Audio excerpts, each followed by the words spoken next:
네, 오늘도 이렇게 귀한 예배 자리에 나오신 우리 성도님들을 예수님의 이름으로 축복합니다.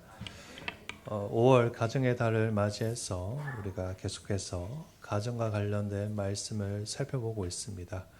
이번 한 달 하나님이 주시는 우리 가정에 주시는 말씀을 통해서 우리 가정이 믿음 안에서 더욱 든든하게 아름답게 세워지는 가정이 되시기를 예수님의 이름으로 축복합니다. 여러분은 혹시 그 세계 행복 보고서라는 것에 대해서 들어보신 적이 있으십니까? 이 세계 행복 보고서는 유엔에서 매년 전 세계 나라들을 대상으로 조사해서 발표하는 행복 지표입니다. 경제, 소득, 복지, 건강, 기대 수명, 또 인간관계, 삶의 만족도 등을 조사하여서 어느 나라 국민들이 세상에서 가장 행복하게 살고 있는지를 조사해서 등수를 매기는 것입니다. 대부분의 사람들은 이 행복지수 조사의 결과를 보기도 전에 당연히 경제적으로 풍요롭고 복지가 잘 되어 있는 미국이나 유럽의 선진국들이 1등이나 2등을 할 것이라고 생각을 합니다. 돈이 많고 좋은 차도 타고 다니고 대궐 같은 큰 집에서 사니까 행복지수가 높을 것이라고 예상하는 것입니다. 하지만 실제 조사를 보면 정반대라고 합니다. 막강한 자본력과 영향력으로 세계 경제를 좌지우지하는 미국이나 영국 그리고 독일, 프랑스 같은 유럽의 경제 대국들은 오히려 행복지수에서 매년 기대 이하의 낮은 수준에 머무르는 기이한 현상을 보인다고 합니다. 오히려 대한민국 역시 그렇습니다. 우리 대한민국은 2020년대에 들어와 경제 규모가 세계 10위에 들 정도로 놀라운 성장을 이루며 명실상부한 경제 대국의 반열에 들었습니다. 그러나 이상하게도 이러한 경제적 성장과 발전이 국민들의 행복으로 그대로 이어지지는 않습니다. 우리 국민들이 체감하는 행복의 수준은 해가 갈수록 점점 낮아지고 있고 행복 지수 역시 계속 떨어져서 이제는 세계 60권 밖으로 밀려나게 되었습니다. 그런데 신기하게도 객관적인 삶의 조건이 열악한 나라들의 국민들의 행복 지수가 더 높이 나오는 경우가 많다고 합니다. 예를 들어서 유엔 세계 행복 보고서에는 매년 압도적인 차이로 부동의 1위를 차지하는 나라가 있습니다. 바로 인구 560만 명에 불과한 북유럽의 작은 나라인 핀란드입니다.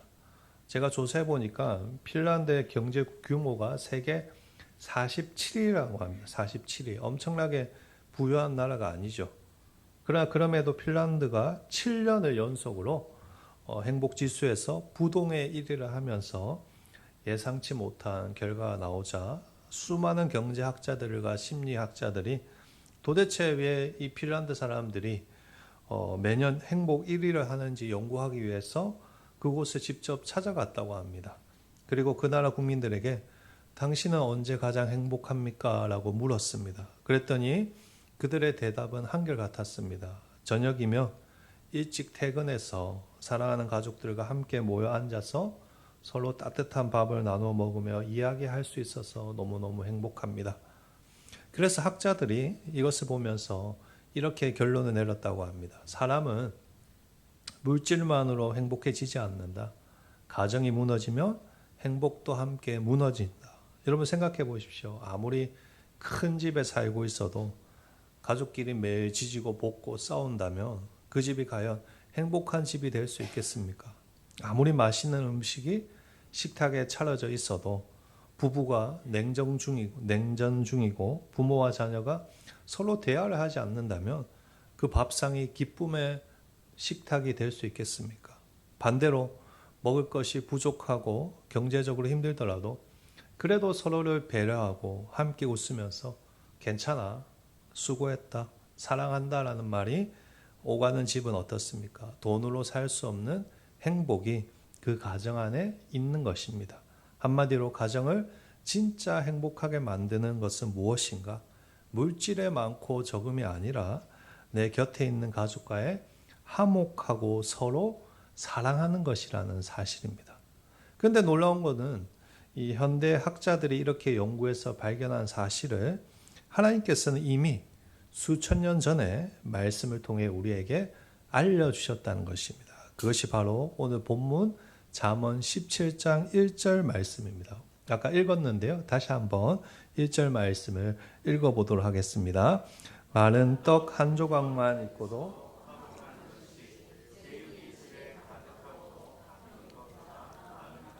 아멘. 방금 읽은 말씀에 보시면 두 가정이 등장합니다. 첫 번째 가정은 마른 떡 한 조각만 있는 가정입니다. 마른 떡 한 조각이라는 이 표현은 당시 이스라엘 문화에서 가장 소박하고 초라한 음식을 가리키는 말입니다. 기름도 없고 반찬도 없고 그냥 딱딱하게 말라버린 빵 한 조각만 집에 있는 것입니다. 우리나라식으로 표현하자면 반찬으로 김치 하나 딸랑 있거나 아니면 간장 한 종지 넣고 거우 물에 밥 말아 먹는 그런 빈약한 밥상을 의미하는 것이죠. 하지만 1절 뒷부분에 보시면 이 첫 번째 가정과는 완전히 대조가 되는 가정이 또 등장합니다. 이 가정은 무엇이 가득한 가정입니까? 제육이 가득한 가정입니다. 제육이 가득하다는 것은 먹을 것이 가득한 잔치상을 의미하는 표현입니다. 오늘날 말로 표현하자면 갈비도 있고 불고기도 있고 회도 있고 한우도 있고 식탁 위에 맛있고 비싼 음식들이 넘쳐나는 모습을 의미하는 것입니다. 냉장고를 열어도 언제나 먹을 것이 풍성하고 와 정말 잘 산다. 부족함이 없구나 부럽다라는 생각이 들 정도로 풍성한 가정을 의미하는 것입니다. 이와 같이 오늘 본문은 독자들에게 완전히 대조가 되는 두 가정을 보여주고 있습니다. 한 가정은 먹을 것이 거의 없습니다. 또 한 가정은 반대로 먹을 것이 넘칩니다. 그렇다면 세상 사람들은 이 두 가정 중에서 어떤 가정이 더 행복할 것이라고 생각하겠습니까? 당연히 먹을 것이 풍성한 가정이 행복할 것이라고 생각할 것입니다. 그런데 잠언 기자는 오늘 저희가 읽은 말씀에서 우리가 상식적으로 생각하는 것과는 완전히 정반대가 되는 엉뚱한 결론을 우리를 이끌고 갑니다. 어떤 결론일까요? 놀랍게도 첫 번째 가정이 하나님 보시기에 낫다라는 것입니다. 오늘 본문 1절 끝부분에 보시면 나으니라 라고 되어 있지 않습니까? 하나님 보시기에 물질의 풍요를 누리는 두 번째 가정보다 마른 떡 한 조각으로 겨우 버티는 첫 번째 가정이 더 낫다라는 것입니다. 그런데 여기서 저희가 주목해야 할 것이 이 낫다라는 형용사입니다. 나으니라라고 할 때 낫다라는 형용사가 히브리어로 토브입니다. 토브. 이 형용사가 정말 중요한데 왜 중요한가 하면 이 단어가 창세기 1장에서 하나님께서 사용하셨던 독특한 형용사이기 때문입니다. 창세기 1장에 보시면 하나님께서 이 세상을 6일 동안 창조하지 않으십니까? 그때 하나님께서 창조를 마치실 때마다 반복해서 하셨던 감탄사가 있습니다. 무엇일까요? 보시기에 좋았더라입니다. 빛을 만드시고 보시기에 좋았더라 말씀하시고 땅과 바다를 나누시고 보시기에 좋았더라라고 말씀하시고 식물과 나무를 만드시고 보시기에 좋았더라라고 말씀하셨습니다. 그렇게 6일 동안 매일매일 창조가 마칠 때마다 빠지지 아니하시고 토브 좋다라고 감탄하셨습니다. 그렇다면 왜 좋다고 하셨을까요? 하나님이 보실 때 그것이 가장 아름답고 선하고 바람직한 상태였기 때문입니다. 다시 말해서 토브, 좋다라는 이 형용사는 단순히 눈에 보기에 좋다라는 뜻을 넘어서 하나님께서 창조하신 목적과 질서에 가장 완벽하게 부합되는 상태, 하나님이 원하시는 이상적인 모습이 실현된 것을 가리키는 표현입니다. 그러면 하나님께서 토브, 좋다라고 하실 때 그것은 이것이 내가 원하는 완전한 모습이다라는 의미를 포함하고 있습니다. 그런데 이 토부가 여러분 오늘 본문에서 1절에서 그대로 사용되고 있는 것입니다. 즉 오늘 본문은 마른 떡 한 조각만 있는 집에 대해서 단순히 조금 괜찮다, 나쁘지 않다라고 이야기하는 것이 아닙니다. 무엇이라고 말씀하시는가? 마른 떡 한 조각만 있는 가정이 오히려 하나님 보시기에 아름답고 선하고 바람직한 가정이다. 즉 하나님이 창조할 때 원하시던 가정의 모습이다라고 우리에게 말씀하고 있는 것입니다.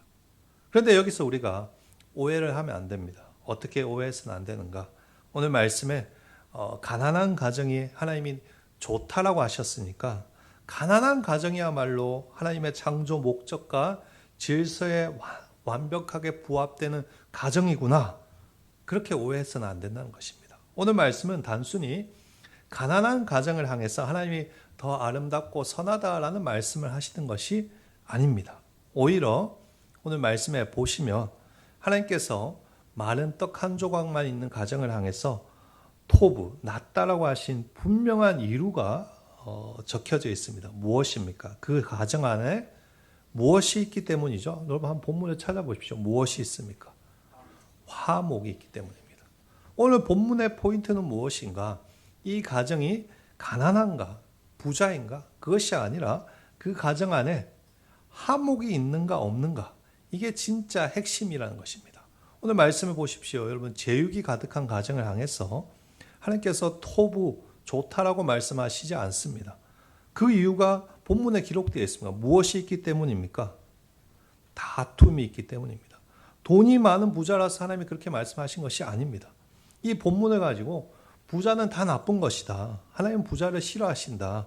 그런 식으로 해석을 하면 본문을 완전히 엉터리로 해석하는 것이죠.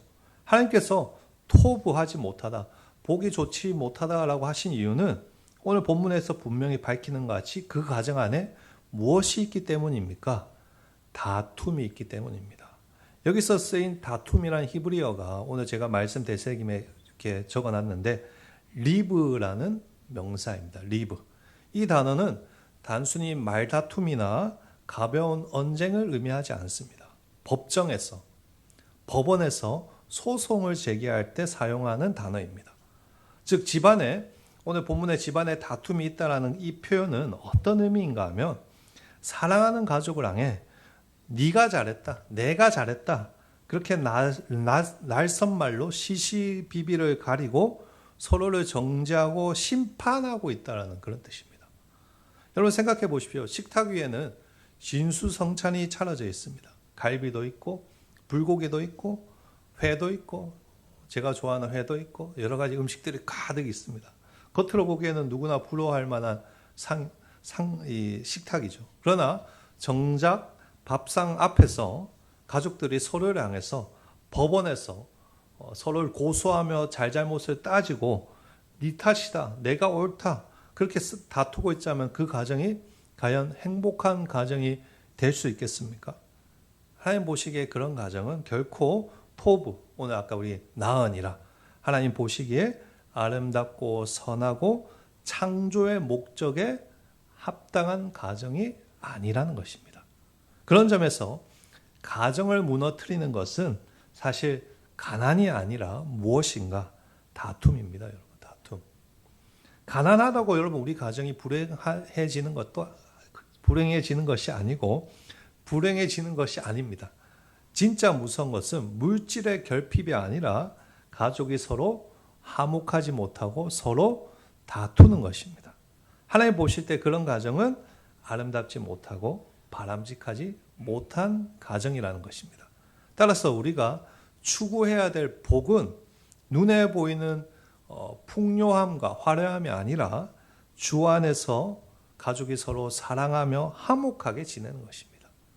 여러분 제가 오늘 잠언 17장 1절 말씀을 왜 준비했는지 아십니까? 오늘 예배 참여한 우리 성도님들이 오늘 말씀 앞에서 하나님 보시기에 참 토부하다, 참 보기에 좋다라고 칭찬받을 수 있는 그런 화목한 가정을 만드시기를 진심으로 바라고 원하고 있기 때문입니다. 오늘 말씀을 통해서 살펴보는 것처럼 우리 가정이, 우리 그리스도인이 갖고 와야 될 가정은 세상의 기준으로 보기에 부족함이 없는 그런 가정이 아닙니다. 오히려 우리가 그리스도인으로 애쓰고 노력하며 세워나가야 될 가정은 주 안에서 화목한 가정, 서로 사랑하고 감싸줄 수 있는 그런 가정입니다. 하나님께서 그런 가정을 보시고 보기에 좋다라고 칭찬하시는 것입니다. 우리 한일교회 성도님들이 그런 가정을 세워나가시기를 진심으로 축복합니다. 다툼이 있는 가정이 아니라 주 안에서 서로 화목한 가정으로 세워질 수 있기를 예수님의 이름으로 축복합니다. 그렇다면 어떻게 해야 우리 가정이 하나님 보시기에 좋은 화목한 가정이 될 수 있을까요? 예수 그리스도의 마음으로 서로를 사랑으로 품을 때 가능한 것입니다. 아까 살펴본 것 같이 가정의 화목이 깨지는 이유는 가정 안에 무엇이 있기 때문이라고 했죠? 다툼이 있기 때문입니다. 서로를 향해서 비판의 말을 쏟아내고 시시비비를 가리기 때문이죠. 당신은 맨날 그래. 너는 왜 또 그 모양이야? 내 말이 맞잖아. 당신은 제대로 아는 것도 없어. 당신 때문에 못 살겠어. 그렇게 화가 나는 감정적인 말들을 막 뱉어내고 그러다 보면 서로의 마음이 벽이 생기고 나중에는 서로가 같은 지붕 아래 살면서도 남보다 못한 불편한 사이가 되는 것입니다. 그러나 여러분 가정은 성경에서 가정은 다투는 곳이 아니라 하나님께서 서로 사랑하라고 부르신 곳입니다. 가정은 누가 더 옳은지 따지는 곳이 아니라 예수 그리스도의 마음으로 품는 것을 배우는 장소입니다. 가족은 완벽하지 않습니다. 가족은 원래 완벽하지 않습니다. 남편도 완벽하지 않고 아내도 완벽하지 않고 자녀들도 완벽하지 않습니다. 그럼에도 하나님께서 완벽하지 않은 우리 사람들을 한 가족으로 묶어주신 것은 단순히 함께 살게 하기 위해서 그런 것이 아니라 서로 하나님 안에서 사랑하는 법을 배우라고 그렇게 하신 것입니다. 서로 부딪히고 서로 맞추고 서로 양보하면서 서로 더 사랑하라고 하나님이 우리를 가정으로 부르신 것입니다. 그래서 가정은 주 안에서 서로의 허물을 덮어주며 진짜 사랑하는 법을 배우는 훈련소인 것입니다. 그렇기 때문에 화목은 단순한 감정이 아닙니다. 기분이 좋을 때만 유지되는 감정이 아니라 서로 마음이 잘 맞아야지 생기는 것이 아닙니다. 내가 결단해야 되는 것입니다. 여러분. 내가 믿음으로 여러분 결단해야 됩니다. 그 결단은 내가 성격이 좋아서 할 수 있는 것이 아닙니다. 내 감정이 허락해서 하는 것이 아니라 오직 기도하면서 예수님께 은혜를 구하며 내가 결단해야 되는 것입니다. 여러분 생각해 보십시오. 예수님께서 우리를 사랑하실 때 우리가 완벽해서 사랑하셨습니까? 아닙니다. 죄인 되었을 때 우리를 사랑하셨습니다. 로마서 5장 8절 말씀인데요. 우리 같이 한번 읽어보도록 하겠습니다. 우리가 아직 죄인 되었을 때 그리스도께서 우리를 위하여 죽으심으로 하나님께서 우리에게 대한 자기의 사랑을 확정하셨느니라. 아멘. 하나님께서 우리가 너무너무나 부족한 죄인임에도 불구하고 우리를 포기하지 아니하시고 품어주시고 우리를 하나님의 가족으로 하나님의 자녀로 삼아주셨습니다. 이것이 우리가 하나님께 받은 놀라운 사랑입니다. 그렇다면 우리도 가정 안에서 어떻게 해야 되겠습니까? 예수 믿는다고 하면서 끝까지 서로를 정죄하면서 다투면 그것이 하나님의 사랑을 입은 사람이라고 말할 수 있겠습니까, 여러분?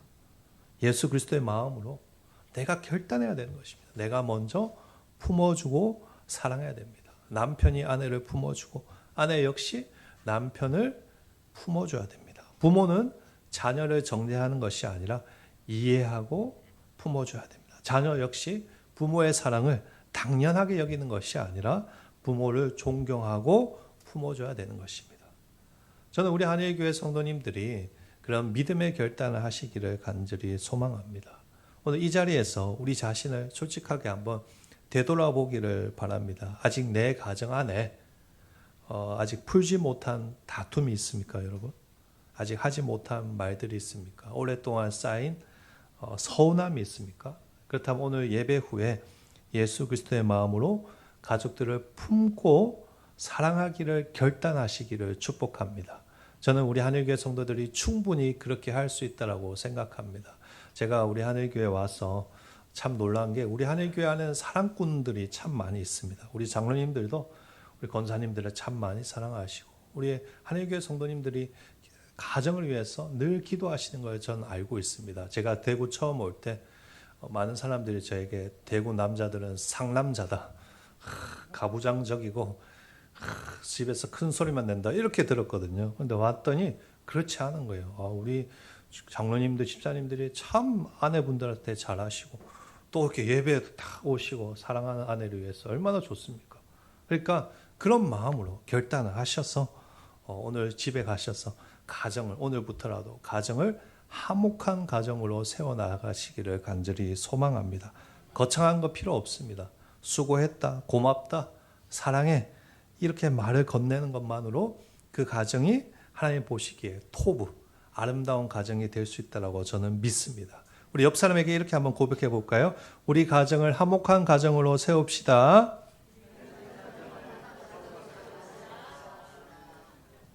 아멘. 우리 성도님들이 예수 그리스도의 사랑으로 가정을 더 화목하게 세워갈 줄 믿습니다.